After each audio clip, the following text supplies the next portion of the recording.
Usa sa layong dapit ang barangay Lambayong sa South Cotabato ang nakabenepisyo sa hinabang gikan sa nagkahiusang puwersa sa lokal nga kagamahanan sa lalawigan.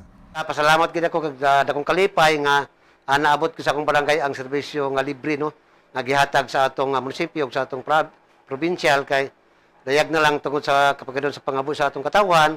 Usahay doon na tayo mga katawan nga di gyud maka-afford no nga makikita sa doktor.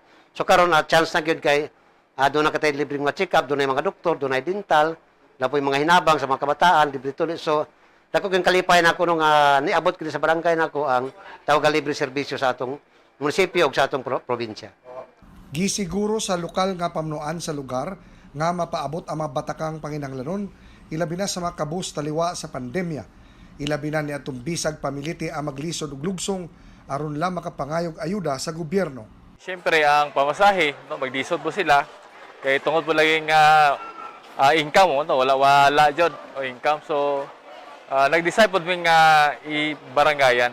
Tungod kay nakahiusa ang buhatan sa kongresista ug lokal na gobyerno, mas napadali ang hinabang ngadto sa yanong mga tao.